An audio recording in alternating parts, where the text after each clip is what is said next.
네, 안녕하세요. 케부자입니다. 시청하시기 전에 구독하기, 좋아요, 알람 설정, 멤버십도 부탁을 드리고요. 오늘은 몇 가지 이야기를 하려고 이제 켰어요.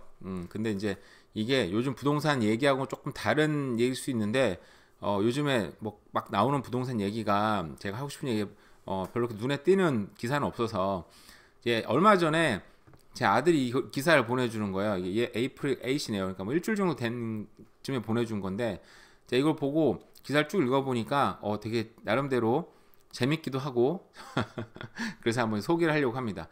자, 여기는 캐나다 집들이 이제 US 미국 집들에 비해서 얼마나 이제 살만한지, 어폴더블한지를 거기 관련된 얘기예요. 또 다른 얘기로 하면 밴쿠버가 왜 비싼가? 밴쿠버는 왜 이렇게 다른 지역에 비해서 캐나다에서 뭐 토론토, 밴쿠버 제일 비싸잖아요. 뭐 똑같은 얘기일 수 있는데 어쨌든 저 밴쿠버 사니까 밴쿠버에 관련된 얘기를 할게요. 밴쿠버는 왜 이렇게 비싸지? 거기에 관련된 얘기기도 해요. 제가 여기에 관련된 예전에도 여러 번 뭐 얘기를 했는데 오늘 이제 그래프가 잘 정리가 돼가지고 한번 보도록 할게요. 일단 여기 보시면 자, National Average Real Estate Price입니다. 여기 보면은 캐나다가 미국보다 훨씬 비싸요. 근데 캐나다 달러가 미국보다 약하니까 그 감안해서 이 빨간 선 있죠. 파란 선이 캐네디언 에버리지예요. 근데 이게 US 달러로 변환시키면 자, 근데 2014년에는 더 쌌어요. 그죠? 근데 이게 2016년 넘어오면서 역전을 시키고 그 이후로는 노란색이 이제 미국 주택 가격입니다. 빨간색은 캐나다 달러를 US 달러로 바꿨을 때 그 살짝 역전해서 2017년에 그리고 그 상태를 계속 유지하면서 캐나다연 하우스 에버리지 프라이스가 좀 더 비싼 상태를 유지를 하고 있어요. 왜 그럴까? 뭐 여기에 대한 정확한 이유는 모르겠지만 그냥 일단 뭐 거기 관련해서 일단 비싼 도시들을 한번 미국하고 캐나다의 비싼 도시들을 한번 보도록 할게요. 여기 보시면은 약간 색깔이 이제 시커멓게 변할수록 이제 더 비싼 지역들이고 이제 빨갛게 변하다가 시커멓게 변해요. 그러니까 제일 싼 지역도 이렇게 파란 선 있죠. 파란색 에드먼턴, 사스카추안, 뭐 세인트 존 이런 데가 이제 가장 싸다보다는 저렴한 지역인 거죠. 내륙 지방들. 미국도 이렇게 오클라호마 시티 같은 그리고 시카고 옛날에 엄청 번성한 도시였는데 이렇게 많이 추락을 했네요. 지금도. 어쨌든 이렇게 좀 이런 색깔들이 좀 상대적으로 저렴한 도시고요. 뭐 또 뜨고 그래. 그리고 이렇게 빨간색으로 변할수록 비싼 도시들, 빨간색 변하다 좀 더 검게 변하면 훨씬 더 비싼 도시들인데 여기 보시면 일단 빨간색 도시들이 그리고 밴쿠버 여기 좀 검게 변하고 있죠. 미국 전 세계에서도 탑에 꼽히는 지금 집 가격이에요. 사실 저건 이제 시리오 밴쿠버를 얘기하는 거라 저거를 뭐 다른 도시까지 다 하긴 그렇죠. 어쨌든 인접 도시들이니까 그냥 그렇게 이해하면 좋을 것 같아요. 자, 밴쿠버, 시애틀, 그리고 샌프란시스코, 로스앤젤레스, 샌디에고, 그리고 뭐 마이애미, 그리고 여기 뭐 보스턴, 그리고 뉴욕 빨간색이죠. 자, 이렇게 뭐 콜럼버스 있고, 그죠? 토론토 비싼 도시고, 그죠? 자, 요렇게 제가 지금 쭉 이렇게 도시들을 좀 읽었잖아요. 여기가 굉장히 비싼 도시들인 거죠. 뭐 휴스턴, 뭐 올랜도 이런 데보다도 빨간색으로 변한 데도 비싼 도시니까 딱 보니까 이게 확실히 어떤 그 뭐죠? 특징들이 몇 가지 있더라고요. 보니까 제가 방금 얘기했던 비싼 도시들 뭐 밴쿠버, 시애틀, 샌프란시스코, 로스앤젤레스, 마이애미, 보스턴, 뉴욕, 토론토 여기에 이제 북미에서 가장 비싼 도시들 중에 들어가는 건데 여기 특징들이 결국은 이제 해안 도시라는 거, 그죠? 해안 도시라는 거. 물론 서부에 비하면 동부 도시에 이런 뭐 토론토나 뉴욕이나 보스턴에 비하면 여기 서부 해안 도시들이 더 많이 들어가 있긴 해요. 여기 아무래도 서부 해안 도시들은 인구가 여기 좀 밀집될 수밖에 없는 게 제가 이거 사실 길게 얘기를 하다가 되게 짧게 얘기하려고 생각을 바꿨어요. 주변에 숲이나 사막이나 바다나 뭐 밴쿠버 같은 데 국경으로 막혀 있다 보니까 도시가 확장하는데 한계가 있어요. 근데 다른 뭐 토론토나 다른 도시 보면 그 주변에 평원이란 말이죠. 평원이다 보니까 평원은 아니겠지만 도시 확장성이 되게 강하거든요. 보면 얘기 여러 번 했죠. 그런 한계가 있다 보니까 사람들이 좀 몰릴 수밖에 없고 그리고 해안 도시다 보니까 기후가 굉장히 온화하고 마이애미도 그렇죠. 마이애미는 저 가본 적 없지만 여기는 뭐 거의 겨울이 뭐 없다고 들었는데 마이애미 한번 가보고 싶긴 한데 저도 굉장히 따뜻한 도시잖아요. 남쪽 도시들이니까. 이런 도시들이 이제 사람들이 많이 몰릴 수밖에 없고, 근데 여기에 또 항구 도시들이 있다 보니까, 근데 날씨는 따뜻하고 좋은데 항구가 마땅치 않으면 일자리가 생길 수가 없잖아요. 물류가 일어나고 사람이 오고 일자리가 생겨야 되는데, 그죠? 뭐 그렇게 따뜻한 걸로만 따지면 요즘 휴스턴이나 오스틴이니 이런 도시도 더 많이 달랐어요. 요즘에 엄청 뜨고 있죠, 남부 도시들이. 근데 이런 도시들, 해안 도시에 비해서는 여전히 더 살기도 좋고 하니까 이제 많이 가시는 건데, 이런 일자리도 물류도 사람들 몰릴 수 있는 여건들을 갖고 있는 항구 도시들, 그리고 서부 해안 도시들이 굉장히 비싸게 차지하고 있죠. 여기 동부 도시 토론토나 뉴욕이나 보스턴은 사실은 좀 날씨는 좀 춥고 뭐 여름에 덥고 겨울에 춥겠지만, 여기는 원체 옛날부터 일찍 개발된 도시들이고, 어떻게 보면 이제 이 미국 중심의 어떤 역사의 어떤 뭐 시발점들 된 도시들이니까 전통의 강자들이죠. 이건 좀 예로 치더라도 서부 해안 도시들이 비싼 이유 특징들이 있다. 그죠? 밴쿠버도 그런 걸 다 갖고 있어요. 항구 도시고, 그죠? 우리가 항구 도심을 맨날 잊고 살지만 굉장히 물류가 좀 많이 몰리는 곳이기도 하고요. 거기 그러다 보니까 이제 밴쿠버 다운타운에는 좋은 일자들이 또 몰려 있고 사람들이 몰리고, 그 지역이 한정적이고, 그죠? 뭐 LA 같은 경우 워낙 대도시라 한정적이다라고 표현하기 애매하긴 한데, 근데 이제 그 도심을 벗어나면 거기도 사막이나 산으로 막혀 있잖아요. 그죠? 그러니까 동부에 비해서는 도시가 만들어지는 데가 이제 한계점들이 있다 보니까, 도시가 여기는 띄엄띄엄 있잖아요. 샌프란시스코, 로스앤젤레스, 샌디에고, 큰 도시들이 약간 꼭 이렇게 얘기하긴 그렇긴 한데 좀 상대적으로 또 띄엄띄엄 있고, 동부 도시들은 상대적으로 좀 많이 몰려 있고, 그죠? 그런 특징들이 있더라. 뭐 그래서 서부 해안 도시가, 밴쿠버 사는 밴쿠버, 저는 서리 살고 있습니다. 네, 요거 갖고 뭐라 그러는 사람이 있어서, 네, 밴쿠버 사는 우리가 참 살기 쉽지 않은 도시에 있다. 굉장히 비싼 도시, 하지만 여러 가지 장점이 있는 도시니까 사람이 몰릴 수밖에 없다. 뭐 그렇게 이렇게 이해를 하시면 좋을 것 같고요. 그리고 자, 요거는 제가 이제 예전에 한번 찾았다가 이게 얘기를 뭐 못 하다가 요번에 좀 다른 기사가 떠가지고 같이 한 거예요.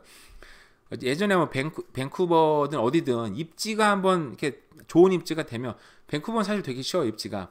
밴쿠버 다운타운이나 밴쿠버 웨스트죠. 밴쿠버 웨스트지요. 그러니까 그 지역에서 거리가 멀어질수록, 쉽게 말해 밴쿠버 다운타운에서 거리가 멀어질수록 그냥 입지가 그만큼 멀어지는 거다. 좋지 않아진다. 가까울수록 좋다. 되게 단순하게 생각하면 좋다 그랬잖아요. 그죠? 근데 물론 거기서 이제 또 중요한 거는 단순히 시를 구분하는 라인보다는 교통이 더 중요한 게, 교통 라인 따라서 우리가 생각하면 더 쉬운 건데, 근데 이제 이런 입지가 한번 정해지면 바뀌기가 쉽지 않다는 것들을 몇 개 찾았어요. 왜냐하면 이제 구도심이 된 거죠. 어떻게 밴쿠버 같은 경우는. 그래서 뭐 서리도 개발되고 뭐 랭류 개발하고 그러면서 새집 효과들이 있다 보니까 새로 생긴 단지들이 그 옛날 구도심에 이제 구축 단지 가격을 넘었으면 사람들이 생각하기를, 와, 우리가 입지를 이제 거기를 넘었으네라고 생각하기는 쉽죠. 근데 이제 우리가 평균적으로 얘기를 하는 거니까 뭐 그렇지는 않은 거죠. 왜냐하면 구도심도 또 개발이 됩니다. 여기 하나의 예가 있는데요. 나나이모 스테이션 주변에 정부에서 11개 집을 사서 거기를 개발한다고 합니다.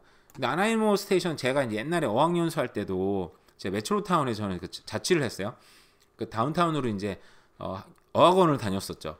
근데 다닐 때 늘 생각나는 게, 좀 이해가 안 가는 게, 역 주변이 너무 헐렁해, 한랑해, 아무것도 없어. 아니, 무슨 역 주변이 이게 한랑해. 저는 이제 서울 살다 보니까 역에서 내리면 막 그 일단은 뭐 다 시내가 아니어도 강남 이런 데 다 비슷하잖아요. 막 큰 건물들 있고 막 사람들 많고 막 빠글빠글하고 휘황찬란한 그런 네온 사인 같은 걸 기대하는데, 역 주변에 아무것도 없어. 특히 이런 대표적으로 이런 나나이모 스테이션 같은 경우는 주변이 다 이런 한랑한 주택가예요. 아까 사진 나왔죠? 특별한 게 없어요. 한랑한 주택가고, 여기 사진에 보면 막 이렇습니다. 그래서 아니 왜 역 주변을 개발 안 하지? 나이모가 지금 보니까 개발 안 해. 정말 거의 아무 생각 없이 역들을 만들어 놓은 거 아닌가 싶을 정도로 주변에 아무것도 없어요. 그리고 역을 만든 지 이게 지금 몇십 년이 흘렀는데도 역 주변을 개발할 플랜을 특별히 안 갖고 있었던 거예요. 내가 볼 때 여기가 또 밴쿠버시잖아요. 그러니까 밴쿠버시는 정말 이 주택난, 밴쿠버시뿐만 아니라 BC 정부 자체가 이런 주택난을 오랜 시간 동안 아무 플랜 없이 두고 있다가 자초했다는 생각이 들어요. 정말 이거는 이 정부가 뭐 좌파 정부든 우파 정부든 제가 볼 때는 할 말이 없는 다 그런 역대 정권들이라고 생각은 들어요, 개인적으로. 자, 어쨌든 여기에 나나이모 스테이션 주변에 요 집이에요, 요 집. 근데 역은 여기 있고, 저는 그때 처음 사진 보기 전에 요 근처에 집을 샀나 그랬더니 그것도 아니고 좀 떨어진 집들, 이게 아마 협상이 잘 됐나 봐요, 그나마. 요 집들을 사서 뭐 이제 그 타운홈도 만들고 뭐 그 하이라이즈도 만들고 그러는 것 같아요. 그래서 주변에 저도 이제 이해가 안 간 건데, 나나이모 스테이션 한번 봐볼게요. 여기 한번 봐보겠습니다. 나나이모 스테이션을 보시면 이렇게 주변에 뭐 놀고 있는 땅도 있어요. 뭐 국가 땅인지 모르겠지만. 그리고 예전에는 이런 버스 스테이션 디포도 없었어. 그러니까 완전히 너무 주변에 한랑, 옛날에 뭐 여기 내려서 누구나 집에 갈 일이 생겨서 봤는데 너무 한랑하고, 여기뿐만 아닙니다. 여기뿐만 아니라 여기 어디야 또 여기 29th 에비뉴 스테이션도 그래요. 여기도 내려보면 그냥 다 주택가예요, 그냥. 그리고 공원들도 있어. 아니 물론 공원도 너무 중요하긴 하지만 이게 개인 소유가 아니면 요 주변에 정말 뭐 소위 말해서 하이라이즈를 만들고 때려 넣어서 만들고, 아니면은 이렇게 삼각형인데 다 협상해가지고 좀 사가지고 여기를 하이라이즈를 만들든지, 아니면 여기를 완전히 대규모로 개발을 해가지고 요 산 돈으로 뭐 좀 떨어진 데서 공원을 따로 만들어주든지, 뭐 이런 식으로 좀 제 생각에는 밴쿠버 시 자체가, BC 정부 자체가 이런 플랜을 엄청나게 만들었어야 되는데 안 하고 있다. 이제 지금 발등에 물 떨어져가지고 막 총선 전에 지금 엄청나게 발표를 하고 있어요. 이게 답답한 거죠. 이게 왜 그렇게 안 해놨나 보니까, 정부도 이렇게 하려면 여기에 이제 통신시설, 하수도, 학교, 병원 이런 게 다 전체적으로 개발이 돼야 되다 보니까, 그리고 사람들이 관심도 없었죠. 부동산 가격이 올라가니까 다들 그냥 좋아라 그냥 있었던 것 같기도 하고, 답답한 부분이 있는데, 어쨌든 그래서 이렇게 고심지가 또 다시 개발이 되고 있고, 플랜들이 지금 엄청나게 나오고 있어요. 그래서 주변에 이제 여기 나나이모 스테이션이 나중에 개발이 되면 요렇게 개발이 된다고 합니다. 주변이 이제 이렇게 하이라이즈를 꽉 차게 되는 거죠. 이걸 진작에 했었어야죠, 그죠? 이 조닝을 미리 다 바꿔놓고, 그러니까 제가 볼 때는 정부 주도를 하려고 그러니까 이게 안 되는 거죠. 그냥 애초에 조닝만 싹 바꿔주면 민간 개발자들이 들어가서 알아서 협상하고 알아서 빌딩 올리지 않았을까? 라는 생각이 들어요. 자, 캐나다다운 굉장히 느린 발상이었구나 라는 생각이 들기도 하고요. 자, 나나이모가 이렇게 개발이 되고, 또 자, 여기는 이제 버나비 메트로타운이 이제 우리 다 알겠죠. 뭐 이미 많이 개발된 지역이긴 하고, 어떤 분이 메트로타운 되게 낡았다고, 여기가 뭐 슬럼화가 진행된다느니 막 그런 얘기 하더라고요. 저는 너무 궁금해서, 제가 직장을 밴쿠버 이사 와서 1년 반 정도를 메트로타운 근처로 직장을 다녔거든요. 그래서 도대체 어디가 슬럼화가 되고 있지? 물론 이제 거기서 뭐 말싸움하고 따질 입장은 아니어가지고 그냥 그래요 그냥 그러고 말았었는데, 물론 올드한 아파트들이 있어요. 근데 올드한 아파트들보다 정말 몇 배가 많은 숫자의 새로운 콘도가 막 올라가는 지역이라, 밴쿠버 다음으로 되게 뭐라 해야 되나, 직장도 많고 커머셜 지역으로는 밴쿠버 다운타운 이로 제2의 개발되는 가장 번성한 지역인데, 무슨 근거로 얘기하는지 궁금하긴 하지만 어쨌든 거기서는 말을 아꼈고요. 일단 밴쿠버 다운타운 메트로타운 지변이 엄청나게 개발돼서 나중에는 뭐 이렇게 개발이 된다고 합니다. 주변이 앞에 얘기가 많아요. 근데 뭐 다 읽을 필요는 없는 것 같고, 지금도 역 뒤로는 이제 하이라이즈가 빽빽빽하게 있는데, 요 하이라이즈들이 이제 메트로타운 그 몰에 있는 몰이 확장이 되고 레노베이션 되면서 그 위에 같이 세워진다 그러더라고요. 그러니까 여기 덴시티가 이제 굉장히 높아지는 거죠. 근데 저는 이제 개인적으로 옛날에 그 어학연수한 그 추억이 있어서 그런지 제 마음속에 가장 선호 지역은 어쨌든 메트로타운이긴 해요. 그러니까 나는 나중에 혹시라도 부자가 되면 나는 메트로타운에 살고 싶다, 그런 생각을 늘 하긴 하거든요. 근데 갈지는 못 가겠지만 어쨌든 그런 생각을 합니다. 그래서 메트로타운도 이렇게 변화가 된다. 진작에 이렇게 좀 하지, 진작에 좀 이렇게 하지, 그죠? 왜 이렇게, 아니 왜 역 주변에 이렇게 노는 땅들이 많은 거야 도대체. 난 정말 이해가 안 가더라고요.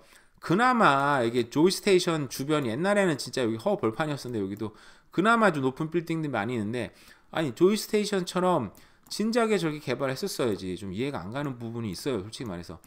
근데 여기 이제 뭐 이게 여기 보면은 꼭 여기뿐만 아니라 여기 어디죠? 그때 보니까 여기 에드먼드 스테이션도 요 근처에 이제 여기 뭐죠? 여기 이름 까먹었다. 이름 알고 있었는데 여기가 전체가 다 개발되잖아요. 여기 사실상 여기 거의 신도시급의 어떤 프로젝트가 이미 시작했나요? 그죠? 근데 아쉬운 건 여기랑 좀 멀어. 여기랑 좀 멀어. 그래서 네, 여기 이 주변 끝에는 사실상 걸어가기는 힘들고, 그죠? 버스 타고 가야 될 것 같고, 여기 개발되는 맨 앞쪽 지역은 아마 그래도 걸어 다니긴 할 수 있겠죠. 뭐 그런 것들이 좀 아쉬운 거죠. 그래서 이제서야 이제 많은 이제 개발 계획들이 나오는 게 그래도 메트로타운 썰이 보면 메트로타운이란다. 이 엑스포 라인의 주변은 이미 이제 조닝을 이미 바꿔놓고 이제 개발할 준비가 되고 있잖아요.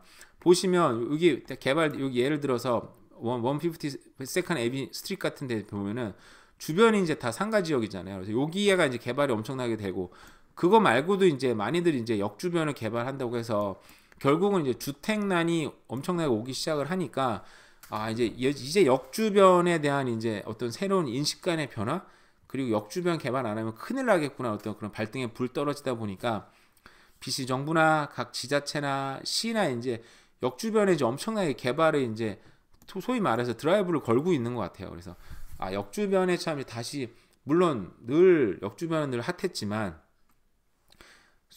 근데 아까 보면 이제 그 역 주변에 다 주택가다 보니까 투자를 하거나 집을 살 수도 없었잖아요. 근데 요즘에 이제서야 이제 거의 역 주변에 하이라이즈는 엄청 생기니까 그나마 뭐 살 수 있는 물건들이 들어가겠죠. 물론 거기도 더 부자들이 더 투자처가 되긴 하겠지만, 어쨌든 역 주변에 이제 새롭게 개발되는 거를 우리가 주목을 해야 될 때가 물론 주목해 왔지만 앞으로 정말 더 주목을 해야 된다라는 생각이 좀 들고, 이런 개발 계획들이 많이 나오는데 이제는 개발을 안 할 수가 없으니까 BC 정부나 개발을 안 할 수가 없으니까 이제 엄청나게 개발할 수밖에 없다. 특히나 이제 서리 센트럴 같은 경우도 우리가 눈에 보이는 요 지역을 완전히 그냥 다 부시고 새로 짓는 거라, 여기는 투자할 여건은 많은데 물론 이제 집가격이 오르기 쉽지 않을 것 같아요. 왜냐하면은 소위 말하는 이제 여기는 공급 폭탄 지역인 거예요. 앞으로 향후 20년 동안. 어쨌든 그래도 투자할 수 있는 여건들이 그나마 좋은 데가, 물론 이제 썰이 오시면 당연히 우리 카레주 하시는 나라 사람들의 상대할 수 있는 그런 마음의 각오는 좀 하고 들어야 되겠지만 여러 가지 생각이 듭니다. 그래서 어쨌든 오늘은 뭐 전체적으로 밴쿠버가 왜 비싼 도시로 이렇게 남아 있는지 계속, 그리고 역 주변이 이제 본격적으로 개발의 시대가 열린 것 같다. 그래서 역 주변에 좀 집중을 하자라는 생각으로 들어서 영상을 남겨봤습니다. 어쨌든 날씨가 요즘에 참 좋은데요. 남은 하루도 잘 보내시고, 주말에도 뭐 어떻게 될지 모르겠지만 제가 또 찍을지 모르겠지만 어쨌든 남은 주말도, 앞으로 오는 주말도 잘 보내세요. 네, 감사합니다.